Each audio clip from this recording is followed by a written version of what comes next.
Oh yes, that's me on before a game explaining tactics with little cones. And you know what strikes me there? Is the quality of the players that are around me. It's amazing because I think you have even Giovanni van Bronckhorst, Pires, Vieira, Henry, Lauren, Parler, Keown, Ljungberg, exceptional football players, you know, and that shows that was a golden period there. You didn't need too much to demonstrate, they understood very quickly. You played at a decent level yourself, of course. Which of your players, maybe even in this picture, would have been an absolute nightmare to play against? All of them. I was midfielder, so you would say that to play against Patrick Vieira. I was more an offensive midfielder, you know, to play against Patrick Vieira would not have been enjoyable. Because he was strong in the fight and he was strong, he didn't lose any duels. Interesting, because here are four exceptional football players. When you look at what they've cost together, it is nothing, you know. So when you look what these players would be worth today, you could not get a checkbook big enough to buy these players. So that was the golden era where I could do some sensational bargains, you know, and all of them have done extremely well for the club. And I must say, it looks to me to get that quality at that price today is impossible. Completely impossible. I could write a book about every transfer here. Because Sol Campbell was unbelievable, you know, he moved from Tottenham to Arsenal, and we walked together sometimes at 1 o'clock in the morning to talk about what, because he was paranoid that he was discovered, you know, and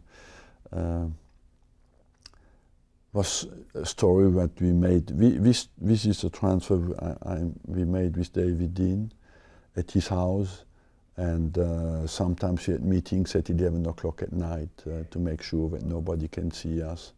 And so that is an unbelievable story. Cesc Fabregas is a story that is Franny Caggio and Steve Rowley brought the player here. We had to convince him. I met the parents, and it was, of course, at the time we were interested in Messi and Pique as well, and so we tried the three, you know, but of course it didn't work out. But we got a gem there, and he's an exceptional football player, brain in football. The agents, one, I think it was linked with Nike at the time, who wanted Pique to go to Man United. And Messi, Barcelona didn't want to lose him, of course. They made what was needed to keep the player at the club. Nicolas Anelka is a fantastic story because I went to sign another player in France and they introduced me to him, a boy of 17 years old. He said, I want to join you. And then I didn't hear from him anymore for 5-6 months. And I thought he has changed his mind.